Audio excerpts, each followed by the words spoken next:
So we would like you to kindly chair this and also perhaps give your inaugural remarks, and then lead on finally perhaps to a concluding summary of what are the recommendations that we would want into the regional plan. Along with him, we have three other key speakers who would be with us, which is Dr. Vinod Mathur, who is the Director of Wildlife Institute of India, and we have Mr. Kamal Kishore, who is the member of the National Disaster Management Authority. He has assured us that he would join us, so perhaps sometime in the between he would get time to join. And we have Mr. Mitra Sen Bikaji, Director of the UNESCO, representative to Bhutan, India, Maldives and Sri Lanka. So along with them, we have a dignitary of panelists with us, and we would request to everyone to stick to the time, which is perhaps now further reduced to perhaps 4 to 5 minutes maximum.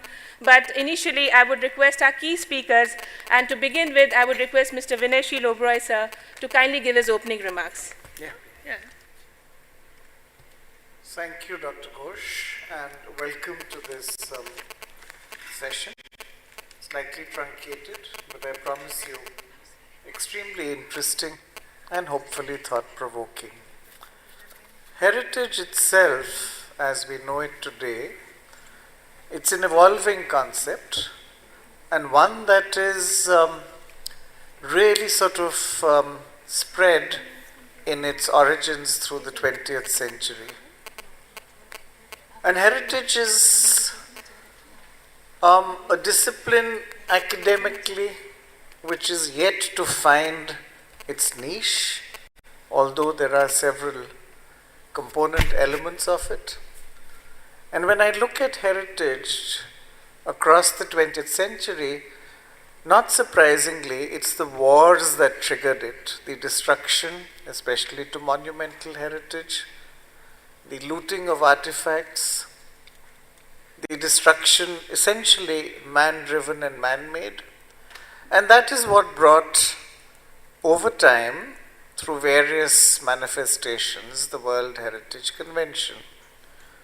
Today, our description of heritage, or our understanding of heritage, is wider because it includes natural heritage, it includes intangible cultural heritage, and by and large, there is a consensus that all of this heritage, very naturally, is an inheritance that we are, as a people, as a planet, committed to preserve and protect for future generations. So having said that, to me, when I think of disasters, and when I think of the corpus of literature and academic work which has gone into it, most of it is catastrophe driven.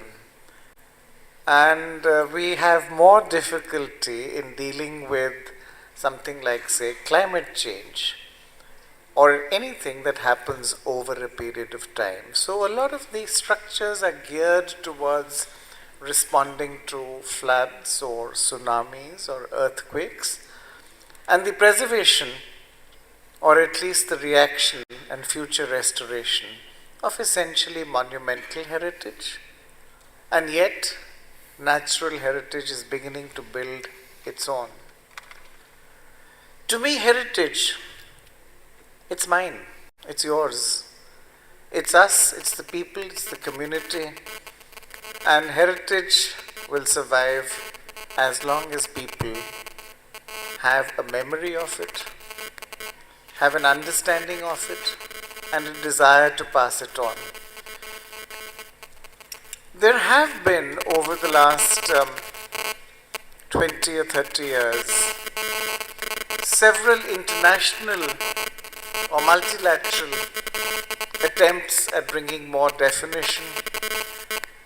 I'm not sure I always agree with it, because sometimes it brings in both jargon and glossary and not necessarily clarity. But from where I sit, or from where I work, I'm interested at this point in the academic work that goes in to heritage, to its conservation, to its protection. Archaeology is one of archaeology allied disciplines conservation, architecture, civil and structural engineering. This is one part of it. Natural heritage has a longer history, but is equally in need of far more academic work and rigor. When I look at my own institutions, the IIT Madras, for instance, has now a center for preserving built heritage. The IIT, the Indian Institute of Technology in Gandhinagar, has a center for archaeology, which I hope will develop into something that's going to be useful. I do want to make the point that whatever you do and think, it will have to be multidisciplinary. In the 21st century, and perhaps even earlier, most academic work of significance and consequence has taken place at the margins of academic disciplines, preferably where they intersect. So heritage is a prime case for bringing together various, very different, very unlikely academic disciplines. So when you talk of natural heritage, it's a lot to do with GIS mapping, it's a lot to do with understanding of flows, of water, of terrain, and not just about flora and fauna.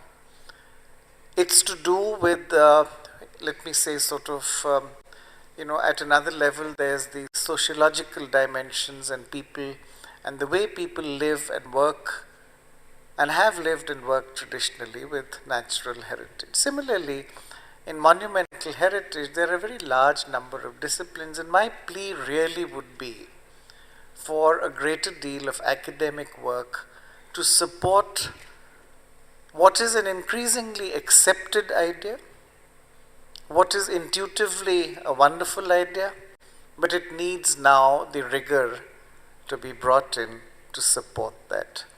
We in India have built some capacities. I think we need to do more. I think we need to share it. The Category 2 Center of the Wildlife Institute in Dehradun is a good example of multilateral cooperation, committed as it is to meeting the needs of a large number of countries in the region. I noted Dr. Ghosh's somewhat stern warning about time, and I'll only be able to enforce that if I do it myself.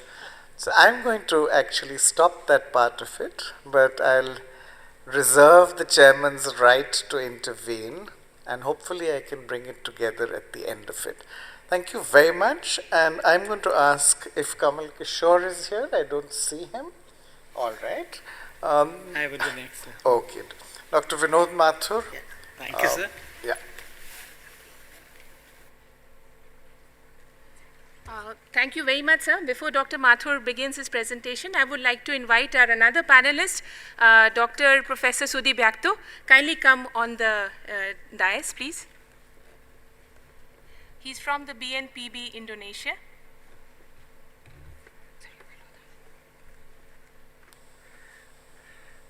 Thank you, Chair, for that very brief but very powerful introduction. And I'm sure I'm going to follow your advice of being very brief. I would be talking about how do we harmonize the disaster management in the context of the World Heritage Framework. Because we know that this convention, the UN Convention on World Heritage, is one of the important UN convention. And basically it looks at linking together the concepts of nature conservation and the preservation of cultural properties. So that's a very important point which is there, that when we talk of linking nature and culture, it is this convention which needs to be looked into. And when we try to define this convention, the 5 C's, as you see here, come over there. The credibility part, the conservation, capacity building, communication, and the communities. And this morning we heard our Prime Minister talking about the role which communities can play in mitigating disaster. And as I said, we talk of natural properties, we talk of cultural properties, we talk of mixed properties, elements having both nature and culture together, and we also talk of now cultural landscapes. So these are basically the 4 dimensions where we need to look when we talk of how to develop strategies for dealing with disaster. Just to make a point that our region, the Asia Pacific region, has a huge amount of outstanding universal values in terms of natural sites, 62 in number, and about 172 cultural sites, and then we also have 12 sites. So we have this dimension of sites in our region, but this is what is something I want to highlight, that each of the site is vulnerable to what happens in nature. The hazards, nearly 44% are or can be affected by earthquakes, 32 by landslides, volcanic eruptions, and tsunami. And along with the Latin America and the Caribbean, the Asia Pacific region is something which is most vulnerable as far as disasters are concerned. And it is in this context that UNESCO is now working, that we need to develop a strategy. We have heard about the disaster risk reduction, but how this disaster risk reduction is to be applied to our natural and cultural property is something we need to look at. And interestingly, UNESCO has been at the forefront, beginning in the 1990s when the International Decade for Natural Disaster Reduction was declared. And very recently in 2016, we had about 10,000 people converging in Hawaii Islands and US talking about the role of natural heritage in mitigating disasters and so on. So this is the context, and UNESCO has already taken a number of policy initiatives over there. And that is where the identification of the risk, that what is the kind of risk we are talking, is on. And UNESCO is also into capacity building. So we need to look at that, how workshops, trainings, and side events that's like this we have organized have a role to play in looking at the policy part of it. There is a way in which the UNESCO sites operate, and we do prepare a plan, but this plan right now doesn't have linkages with the district plan, with the regional plan for disaster risk reduction. So that is where we are trying to look at that these linkages have to be built, so that the management plan of the property, the disaster risk plan of the property, and the district plan for managing disasters are then well integrated with each other. And these are those who understand the workings of the convention. These are the tools for which we can ensure implementation, because planning is important, but implementation is more important. So we have for each of the sites what we call a state of conservation reporting and the periodic reporting. These are basically tools which tell us that how vulnerable the sites are. And that is where, when we talk of disaster risk reduction, these things have to get into the state of conservation report for the properties.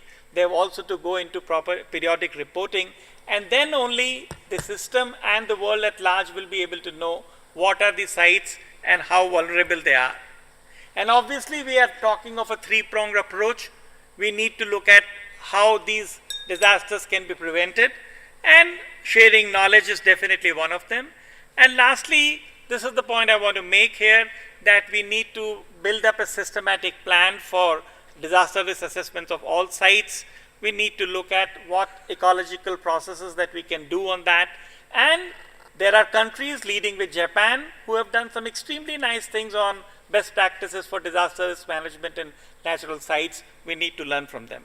With these, I thank you again for coming, and with the truncated time that we have, we need to move on with our agenda for the side event. Thank you very much. Thank you, Vinod. And I was actually quite nice to you. I gave you a little more. Thank you. But we would now, Mitrasen, are you? Yes, there you are. You're on. Sure. That's, Yes, sir, you could even use there, or whichever is more convenient. You could sit and speak. Yes, sir, that would be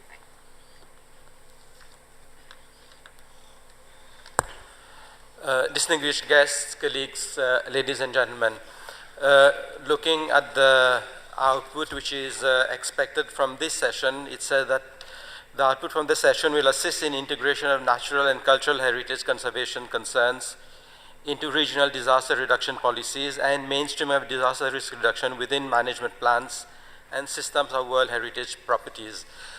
I was thinking that basically what this session if we look at this output, what is expected of us is that we should come up with a recommendation and possibly a resolution which is going to fit into the main conference. Before actually coming up with the recommendations and making a plan for disaster preparedness at World Heritage Sites, I think it's important to know what are the resources which are available in this particular field. So my intervention will focus mainly on what are the resources available through UNESCO. UNESCO is very well known for its World Heritage program. So I'll be talking about resources available, namely what are the conference proceedings which are available, which talk about this, publications, guidelines, training courses, and what type of assistance in general is available.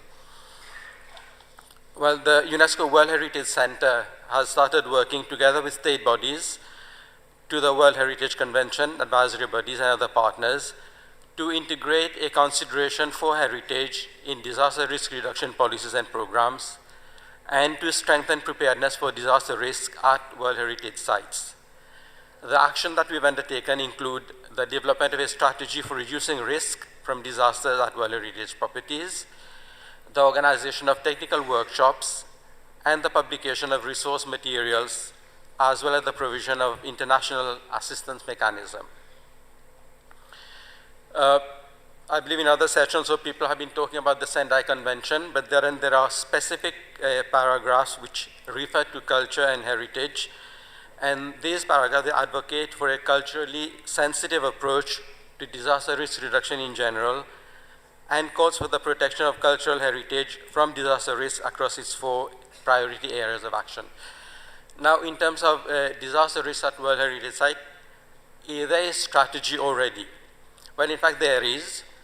One of the first strategies that existed is a strategy for risk reduction at World Heritage properties, which was presented and approved by the World Heritage Committee at its 31st session in 2007.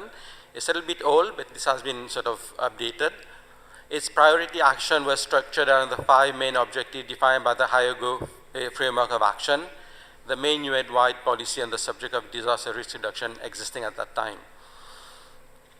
Now, the purpose of that strategy is to strengthen the protection of World Heritage and contribute to sustainable development by assisting state parties to integrate a concern for heritage into the national policies, as well as into the management plans for World Heritage sites.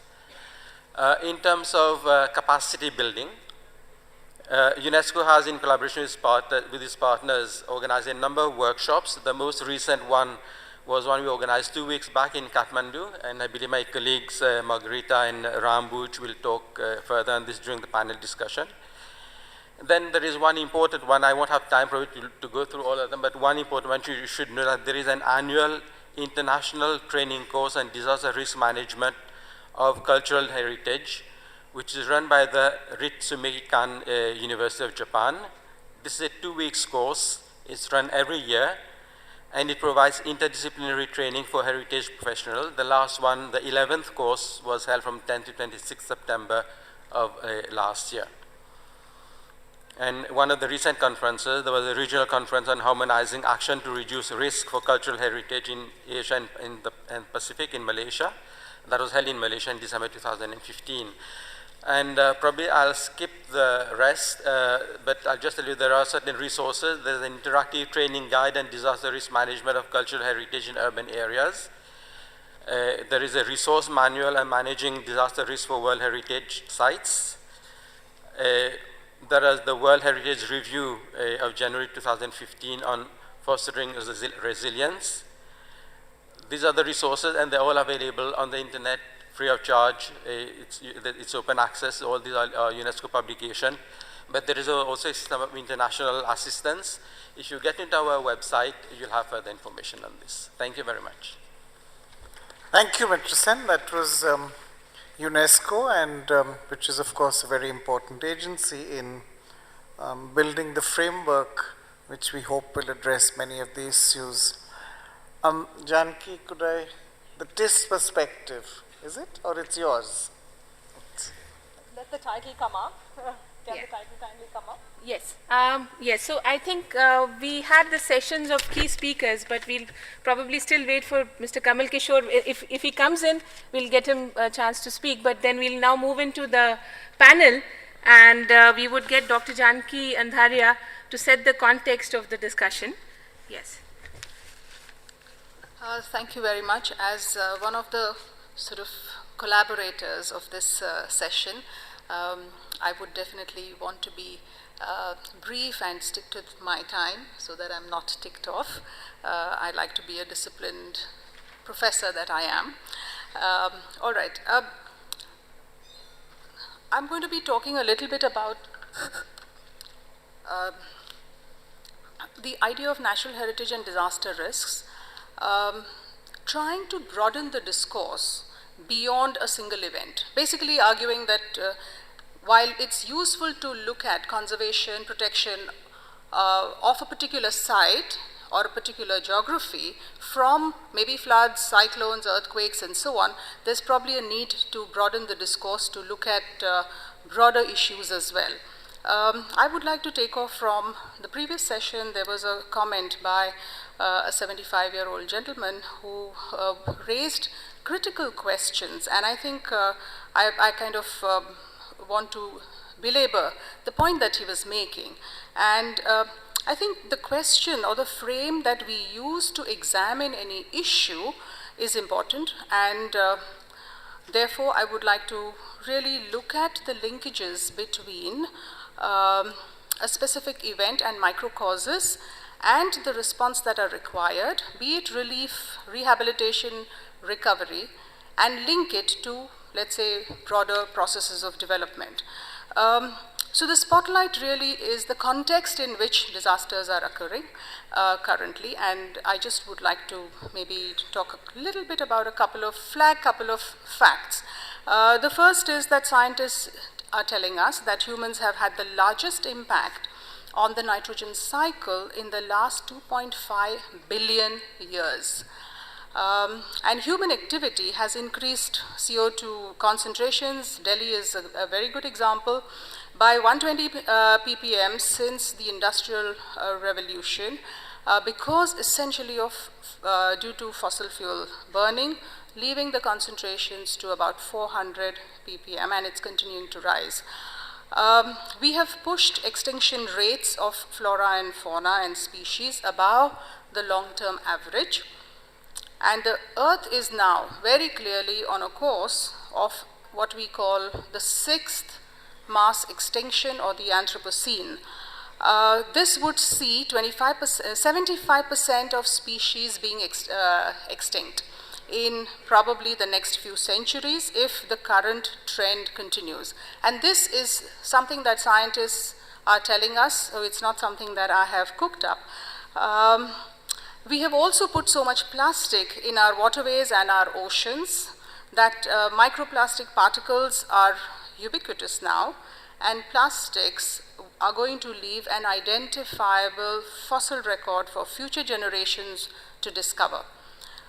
We have doubled the nitrogen and phosphorus in our soils in the past century with our fertilizer use. And one can go on and on about this kind of data, which really compel us to make a strong case for conservation, protection of our natural heritage sites, sanctuaries, forests, and also flora and fauna under the water.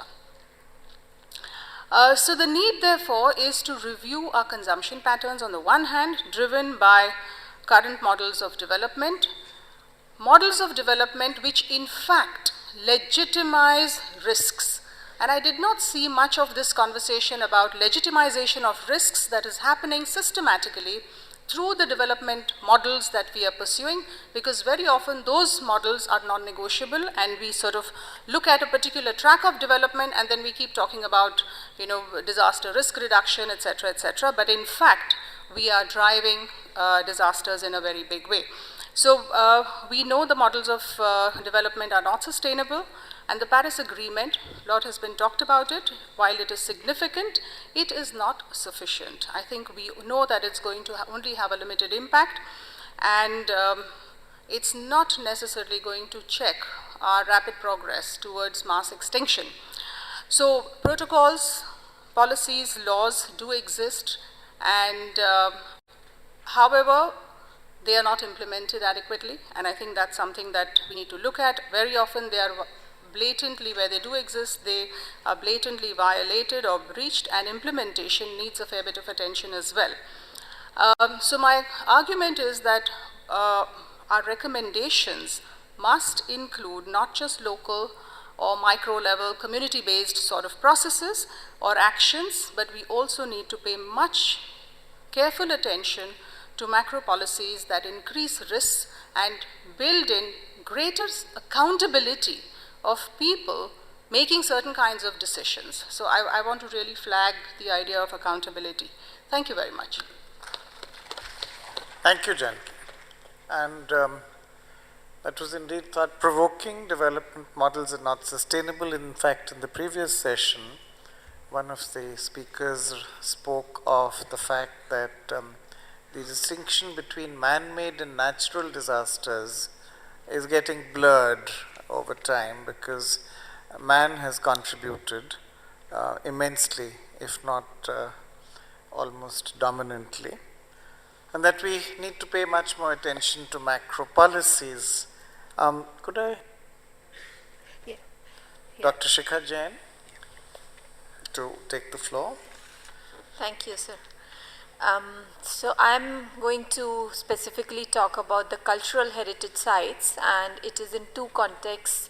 One is how we protect our cultural heritage sites from disaster, and the other is how we can use our cultural heritage sites to manage or control disaster. So it is basically, we have two perspectives when we are looking at the cultural heritage. And of course, I mean, when we look at World Heritage Sites, we have about 35 World Heritage Sites in India, and 70% of those are in the seismic zone. So they are, of course, in a very critical situation.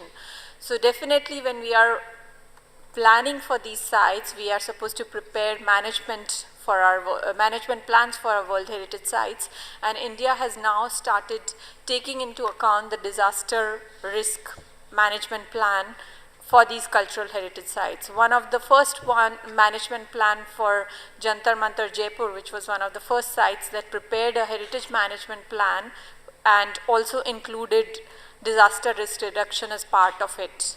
And in fact, it was not just making the plan, because making the plan is one thing and it just keeps lying on one side, but they also conducted emergency drills to actually understand what, how to train the staff to counter such disasters in situations.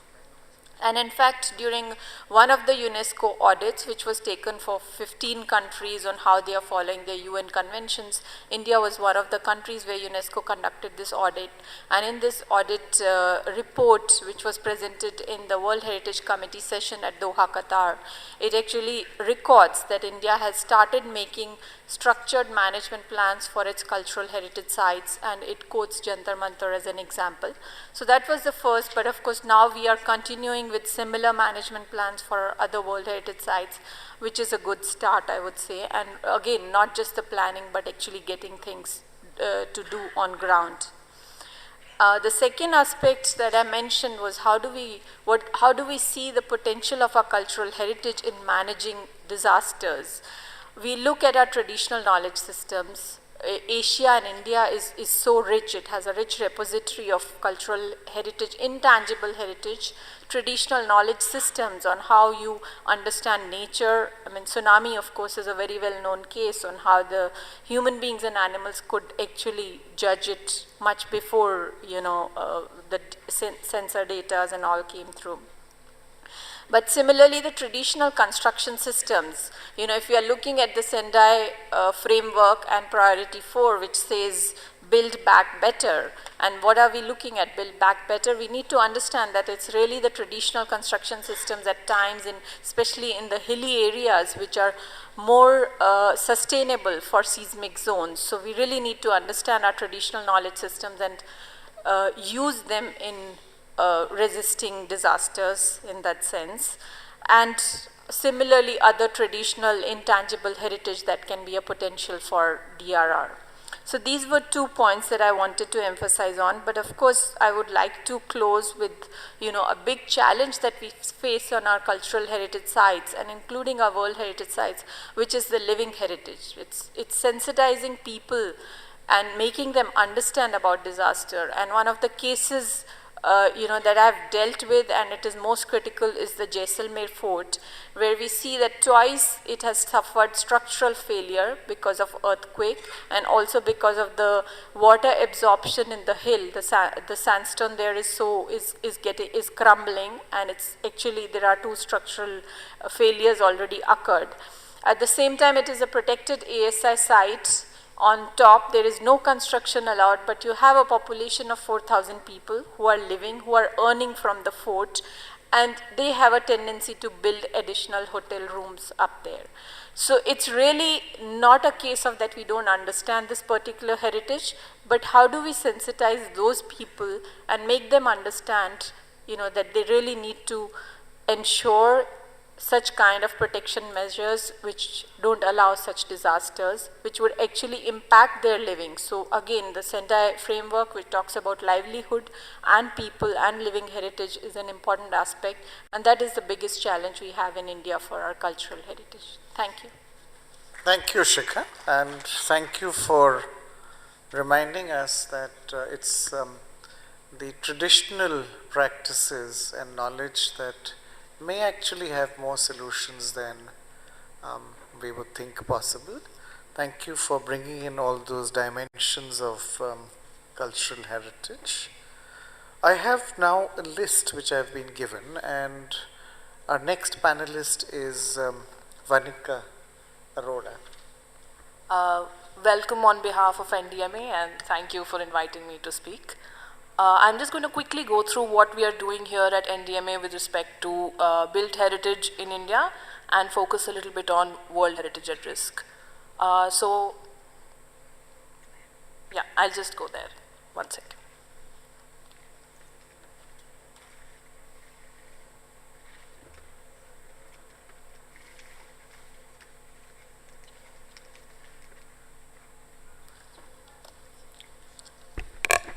So the Sendai framework identifies very clearly the role of heritage in priority areas 1 and 3, and it specifically highlights the need to protect and support the protection of cultural and collecting institutions, which are museums. The United Nations 2030 agenda also acknowledges the need to strengthen efforts to protect and safeguard the world's cultural and natural heritage. So we have in the 2 primary framework documents clearly identifying heritage as a priority area. NDMA, as a ratifier of the Sendai framework, would also obviously include heritage within its overall agenda of planning for disaster risk reduction for heritage sites. This is a very quick overview which we've already described about the number of World Heritage sites in India. And this is a brief study, a very, very basic idea of what is happening to World Heritage sites in India. We have 7 natural sites, of which 4 are actually in multiple hazard zones. So they're not just at risk from one particular natural hazard, they're actually at risk from multiple hazards. And this is something which complicates disaster risk reduction significantly, because while one approach might mitigate one risk, the same approach might actually increase risk of the same site in another area. So we did this exercise for all the World Heritage sites, and what we realized was that 4 of the natural sites and 1 of the mixed heritage are located in regions which are identified hazard zones nationally, which put them at risks from multiple hazards. 13 of the World Heritage sites are in areas of multiple hazards.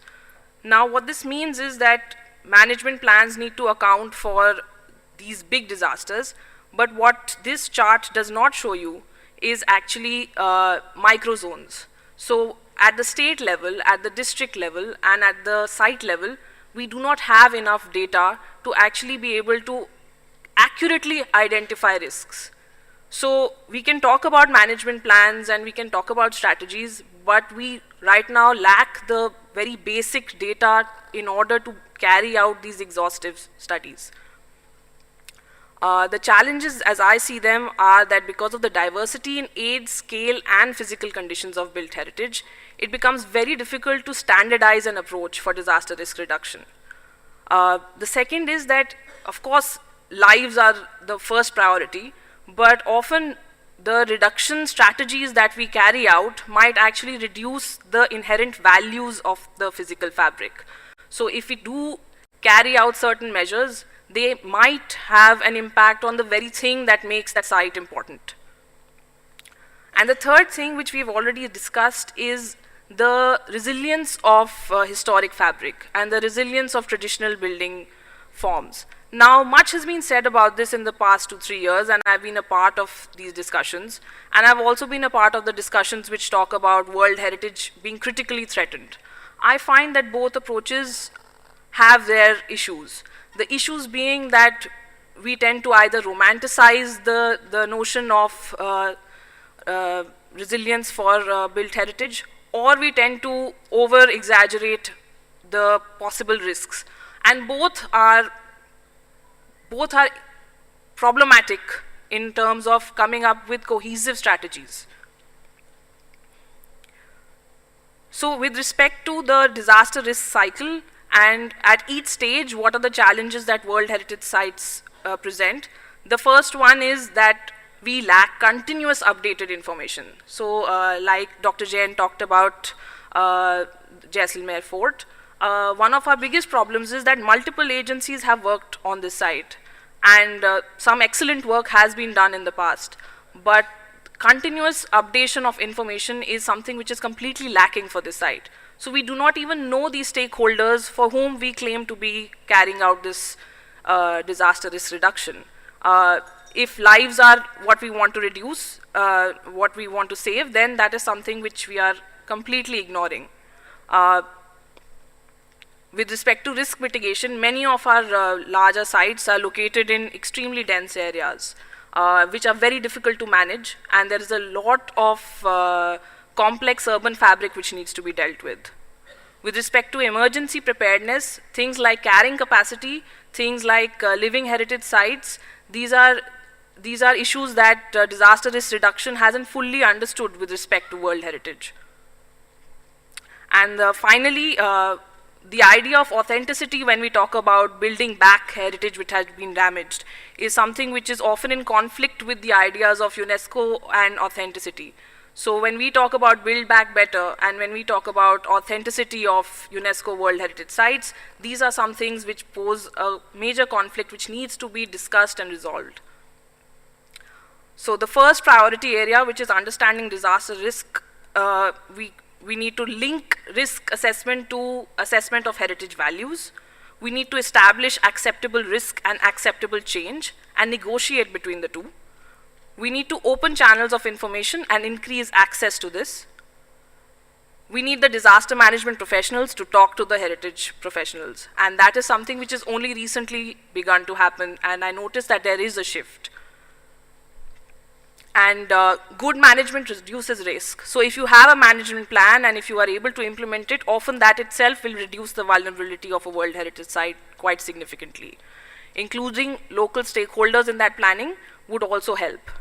And finally, we need to understand build back better and the divergence and convergence between better, which implies change, and same, which implies continuity.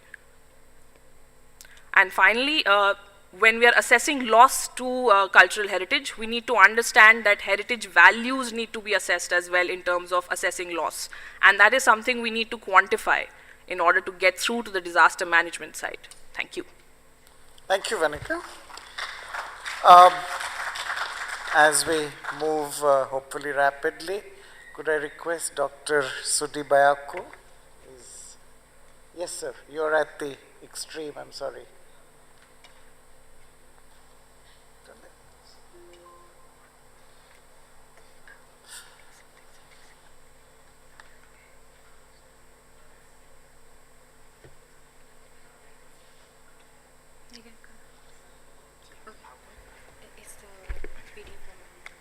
Okay. Thank you very much, distinguished delegates and participants. I would like to present my experiences to share with you relating with the developing of multi-hazard risk assessment for heritage in Indonesia. Next, please. Next.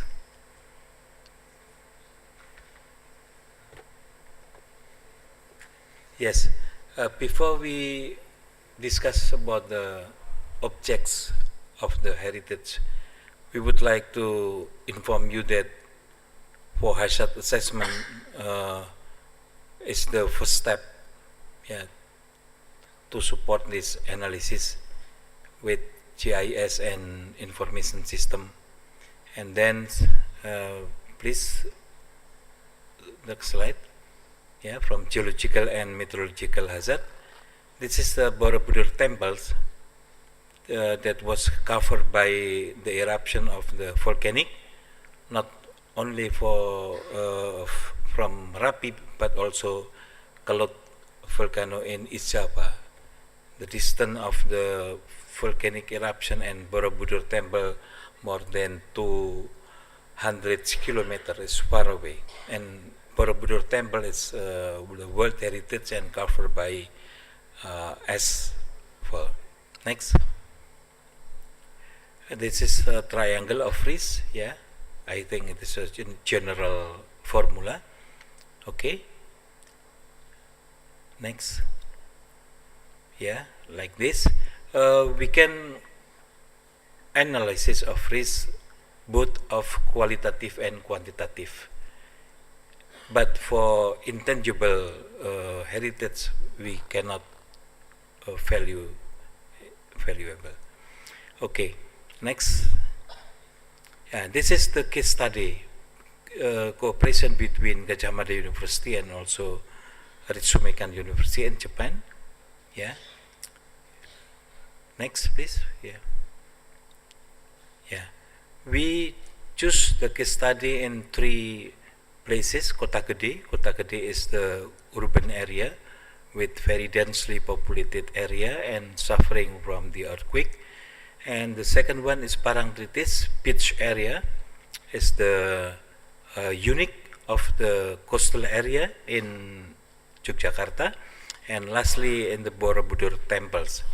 The first case, Kota Gede, please. Next, please. Yes. Kota Gede is a community mapping with involvement of the local people and community surrounding this area to make a map of the evacuation route. Yeah, because the street is very narrow, it's very densely populated area, and very dangerous with the earthquake in this area. Okay, and this is the participatory GIS. Yeah, participatory GIS in this area, making some map, evacuation route, how to stop the evacuation and so on and so on. Okay, next, please. Yeah, this is the our scheme of the cooperation between university, community, and government. Yeah, the 3 parties of this. Yeah. Okay. This is the significant impact of the hazard and disaster in the tourism object. Yeah, it's a decline of the number of the visitors during the disaster situation. Okay. Next, please. This is the final map. Yeah, the red one is the high risk of earthquake, and in the right side is the imagery photo from satellite. Okay.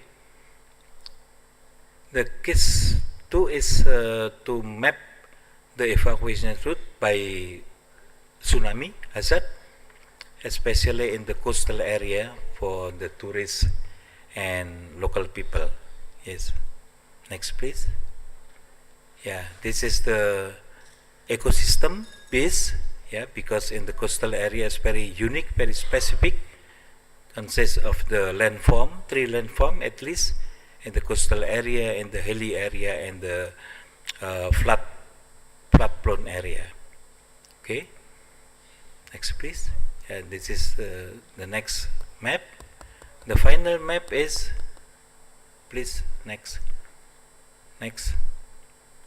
Yeah, this is the participatory mapping, and also install the signal when the tsunami will occur in this area, warning system of the system.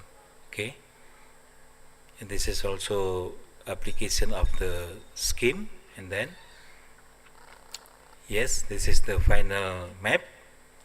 Yeah, to show the evacuation route. This is a early warning system, yeah, that we install in this area. Okay. The last case is Borobudur. Sorry. Next, please. Yes, this is a Borobudur temple. Yeah, we together with the local people. So not only in the cultural heritage, but also in the natural landform surrounding in the Borobudur. Okay. Yes, this is the summary of the presentation. Disaster risk management plan for cultural heritage is urgently needed, and involvement of the community, including university and all stakeholders at all level, and also continuing drill and exercise regularly and continuously, and also monitoring of the impact of hazard and disaster. The last one is information management for better risk reduction. Thank you very much. Yeah. Thank you. Sorry, but we are running out of time. Can I request Jeremy England from the ICRC? Please. Thank you, Mr. Chairman. And I'll keep the bell on hold, but I will use it. Thank you. Thank you, Mr. Chairman, and AMCDRR and TIS for inviting me to this panel. So I'm here representing the International Red Cross, Red Crescent movement. It's probably one of the only organizations globally that's present in just about every single community that could be affected by a disaster or is affected by a disaster before, during, and after. So our probably main advantage is that we're present. But we're also a principled network, and we have various specialties. So I'm from the part of the Red Cross movement which is a specialist in responding to armed conflict and dealing with situations of law and situations of protection. So I'm asked to look at the issue of protection of cultural property today. For us, of course, the protection of life is our highest priority, but we're also there to protect what we call life and dignity, and clearly cultural identity is one key element of all of the dignity that we all hold. In today's conflicts, I think you would see that in more and more of today's conflicts, we've moved on from a situation where the victors took the spoils of war, and that was causing removal of items of cultural significance, to the active destruction of heritage sites because of the identity or religion that they represent. So in today's conflicts, where identity and perhaps misinterpretations of religions are causing us to have a more identity-focused crisis, we find that heritage sites come under direct attack. They come under direct attack for reasons of demoralizing the opposition, for reasons of trying to promote a certain world vision, but also because they represent, in a way, a common identity rather than a separate identity. So one message which is important here is to remind ourselves we're talking about world heritage and common values, not national patrimony and national values. That's one of the which can then start to break down into different definitions of nation and identity, which can cause problems. So when we look at what is actually protecting World Heritage Sites, and I can just, so we're all thinking on the same line, we can think of the Buddhas in Bamiyan, we can think of Hatra in Iraq, we can think of the Iraqi National Museum in Baghdad, we can think of the various religious and symbolic sites in Timbuktu in Mali. We can think of the bridge in Mostar. We have many, many, many examples of these World Heritage sites that are being destroyed in the recent past. We will see many, many more. So when we look at that threat, the first thing is to look at how is that regulated, in fact. And we find that in today's legal framework, there is virtually all the protections we could wish for. So in international humanitarian law, right back to the very beginning of the 20th century, treaties have been established that specifically protect cultural property. You find that in the Hague Convention, you find that in its additional protocols, you find that in the Geneva Conventions dealing with the law of armed conflict. You find that in the statutes of the International Criminal Court, the Rome statutes. And you find it also in international jurisprudence. There have been cases prosecuted against people who are destroying cultural property. And I speak now about Timbuktu, its cultural property and sites being destroyed in 2012, and the Al Mahdi, who was responsible, was indeed prosecuted since. Importantly, though we have enough law, we don't have enough implementation. So what we would call on states and all those who advise and support states to work towards is higher ratification of these treaties and higher implementation of these treaties in national law, and then rolling down to making sure that what's in the law is also in the regulations, the training of our armed forces, that it's in the mandates of international peacekeeping operations, and we've started to see that coming in now that international peacekeepers are required to intervene under certain mandates for the protection of cultural property, that it's integrated also in the national education system and so forth. So that would be one of the main things that we would look for. There's also the element of planning and preparation. Some cultural property is movable, and if there is anything left of the Iraqi National Museum, it's because the staff in that museum, when I was there in fact, were taking very brave decisions to move and hide the property they wish to protect. Third element, or last element perhaps, is to look at the speed with which we address damage to cultural property, both through prosecutions, but also through rebuilding. The concern I will close on is that when we attack each other's cultural property, we leave a bitterness between our nations and between our traditions, which makes it extremely difficult then to work towards peaceful stabilization and to prevent further conflict. Conflict in the Balkans still quotes the destruction of cultural property dating back 650 years. So I think the rebuilding and reconciliation is essential in this debate as well. Thank you, Jeremy. That was compact, quick. I'm going to ask Anshuman Saikia from IUCN, which is one of the advisory bodies for natural heritage. In fact, the advisory body for natural heritage. Thank you, Anshuman. Thank you very much, Chair. I'd like to actually start by, first of all, I'm quite honored to be in this distinguished panel. Thinking of making World Heritage resilient to multiple risks to eventually actually support in reducing risks of communities and people, basically. So in a way, turning it around. Now, I would like to here refer back to some of the decisions, and I would broaden the definition from World Heritage, primarily focusing on natural heritage sites, to protected areas in general. And World Heritage sites are some of the most outstanding protected areas. So if you go back to, if you look at the conservation community, it has recently actually started understanding the importance of risk, mainstreaming disaster risk reduction.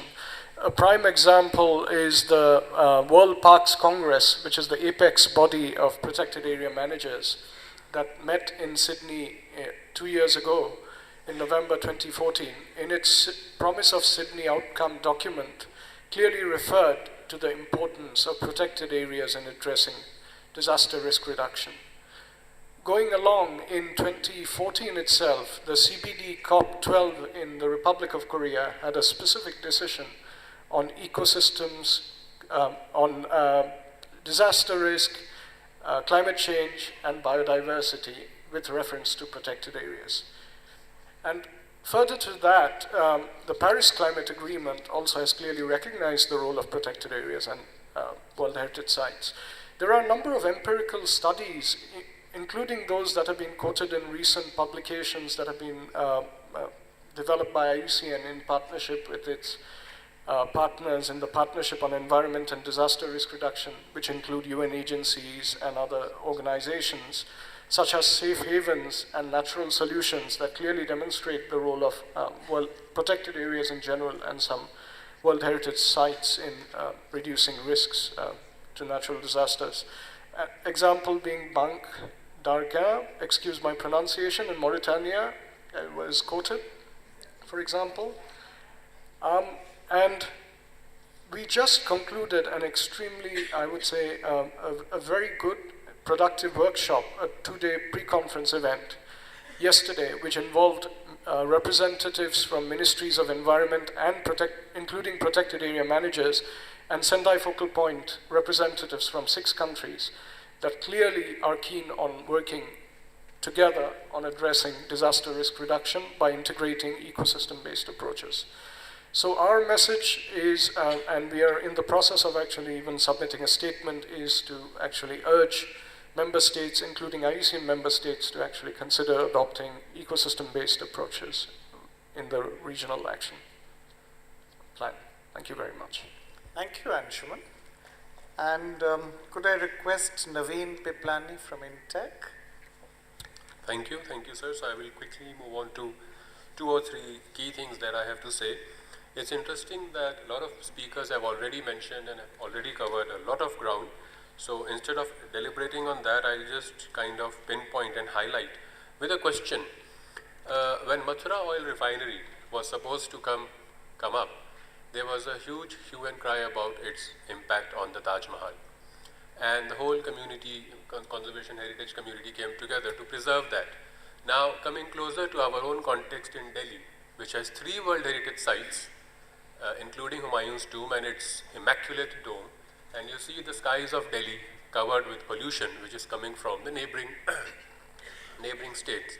So the big question mark, where are we now?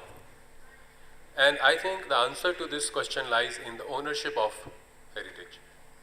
As soon as we say UNESCO World Heritage Site, immediately people around the heritage distance themselves from the ownership.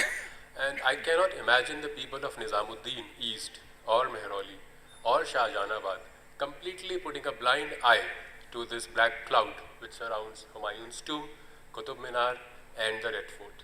And this distinction of ownership, whose heritage are we talking about? Who does it belong to? Who are the real stakeholders? Is it the state party or is it the people who are residing around these heritage sites? These boundaries that we have created in the sense of protected area, regulated area, prohibited area, is protecting your heritage, but it's also isolating your heritage from the people who it belongs to, who built it in the first place and who hold pride in living next to it. So unless this heritage goes back to its rightful owners, I think the top-down approach in making policies, plans, and all that we want to do will be only that much effective. People should be coming to ASI offices and giving a dharna saying, what are you doing? Rather than ASI trying to say, we are preparing a conservation plan or a risk preparedness plan, etc.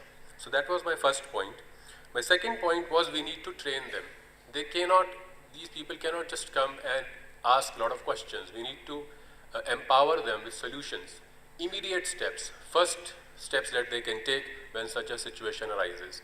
Training programs, education programs that go deep down to their neighborhoods, to their schools, to their colleges, and not only coming at a master's level or a post-graduation level when they have already made up their mind. They know what they are getting into. It is becoming a profession, and I would like to even use the word business today, where big companies are preparing very expensive conservation plans, management plans, risk assessment plans, and the person on the ground has no clue what's going to happen to the heritage where he is the most immediate benefactor or loser. So training and capacity building to empower the local communities. Prepare the person for pre-disaster. Don't create fear that disaster will happen. What will you do? If he is prepared, if he is informed, he'll take care of it. He will understand if something is going to go wrong, I have to do these steps. So pre-disaster planning, during disaster, calm, controlled reaction mechanism, and post-disaster recovery and management. Recovery doesn't mean you take everything home and you put in the museums, etc., but how does it again become part of the same cultural context?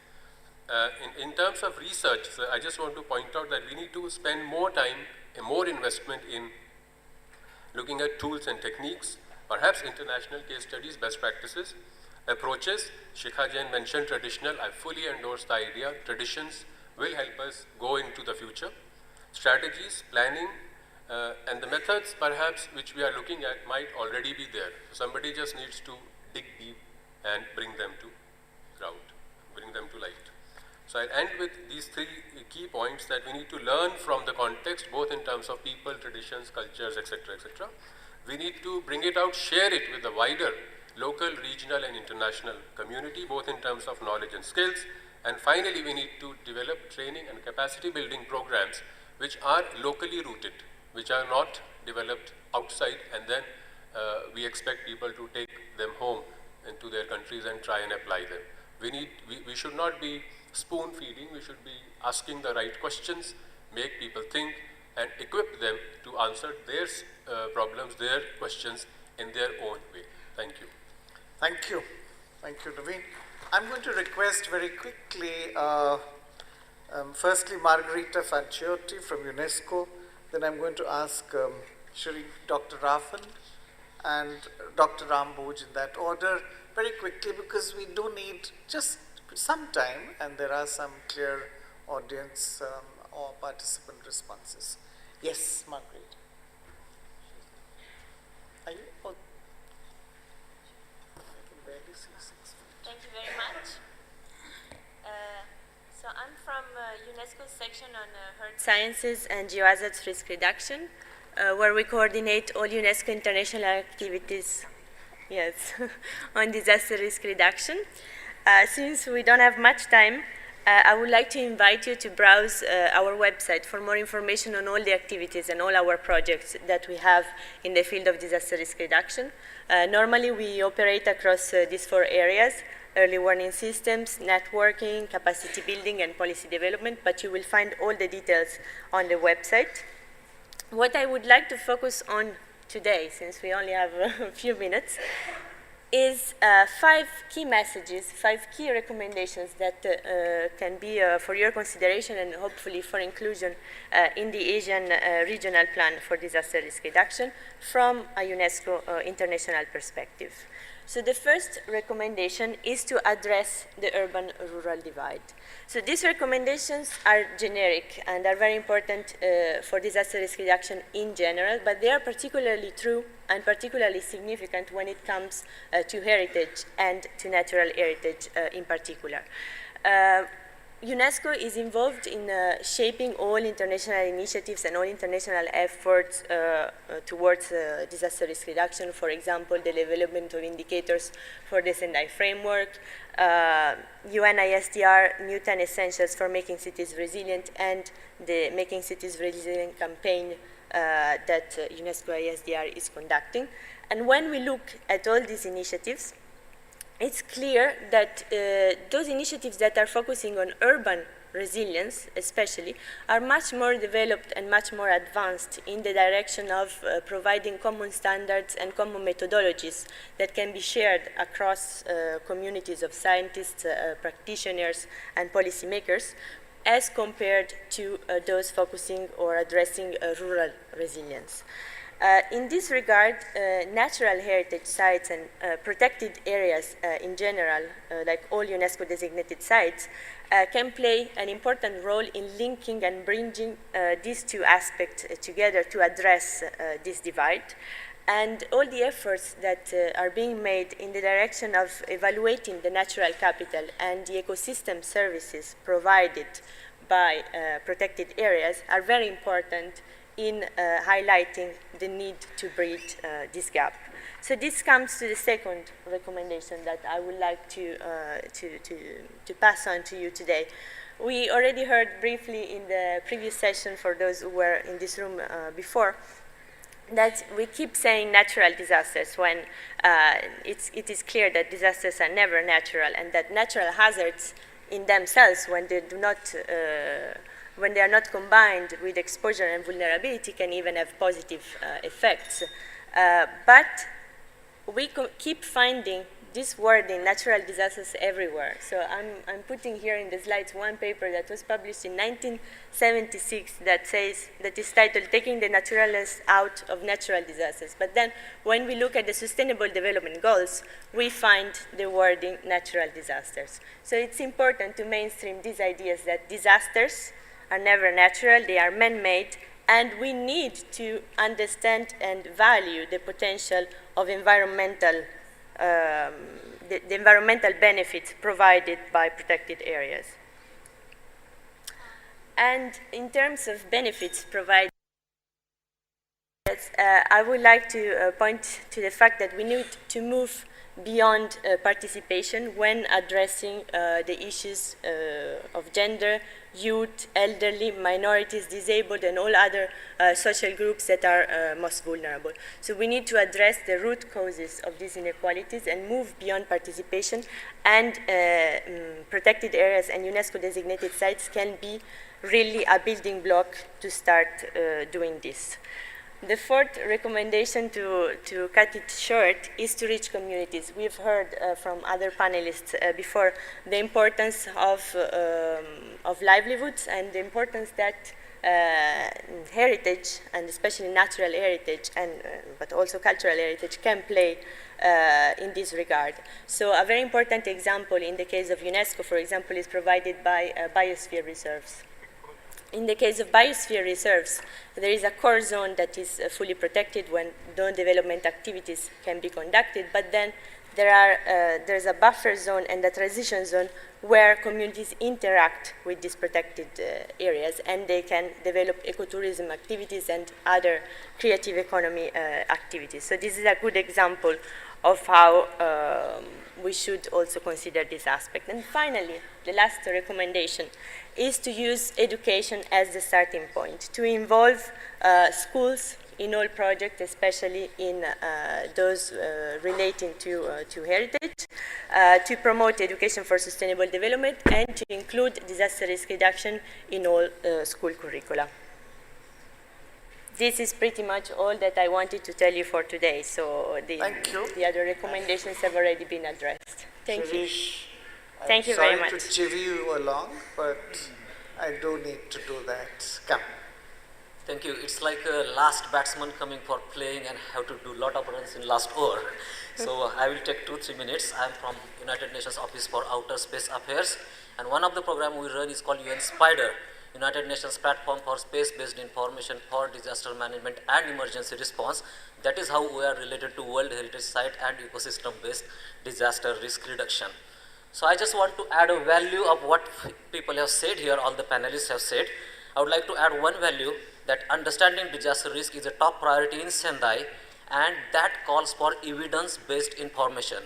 And the only evidence-based information available for understanding the health of ecosystem or how robust is the World Heritage Site is the space. That gives the evidence in terms of photograph and lots of analysis you can do from wide range of sensors available in the space. And we as a UN OSA promote use of space technology in disaster risk reduction in all sectors, including World Heritage Sites.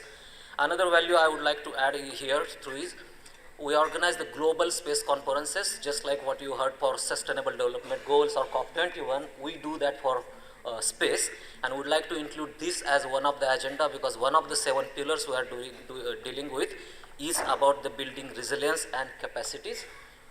We are fortunate to have 2 UN-sponsored centers in India. One is Center for Space Technology Education in Dehradun. Another is UNESCO Center for Category 2 Center. Both are in Dehradun. I think that is one of the 2 entities which can offer great leadership from India to offer capacity for all the leaders in the ecosystem-based disaster reduction, to offer training that is required in terms of promoting technology in understanding the disaster risks related to World Heritage Site. I think that is all I wanted to Thank you, Shirish. That was remarkably short and concise, and thank you for that. I'm going to ask Ramboj to sort of bring this together. and in a sense also thank people who've been here. It's been an exciting hour. We've covered a lot of ground. We did duplicate some ground, but these are new areas, evolving areas, and I think we need to do this more often. Rambuj, where are you? Are they you? Yes. Thank you, Chair. I think everybody, all the panelists, they have spoken very well and have covered most of the topics. I am asked to propose vote of thanks on behalf of the organizers, our Category 2 Center in Dehradun, Wildlife Institute of Dehradun, and other co-organizers. I very profusely thank chairman of this session, plus all the dignitaries on the dais, as well as everyone in the audience. The only thing I would just like to mention here that this, the World Heritage Sites, including other internationally designated sites like biosphere reserves and World Network of Geoparks, they are very important areas. They are fragile, they are very risk sensitive, but they have huge potential in developing or building up long-term resilience. I was just talking to my IUCN guy recently. I was, as a secretary to the South and Central Asia MAB Network, we had organized a program for the Maldives Biosphere Reserve. The country as a whole has declared to be a Biosphere Reserve UNESCO designated site by next year in order to build long-term sustainability as well as to promote disaster risk reduction as per Sendai framework. Thank you very much, everyone. Thank you very much. I need to close this. Thank you for the audience. Thank you for the audience that has just come in as well. And yes, we will bring this together, and I'm sure the Wildlife Institute of India will be circulating, including the comments and suggestions that have come in on the email. Thank you all very much.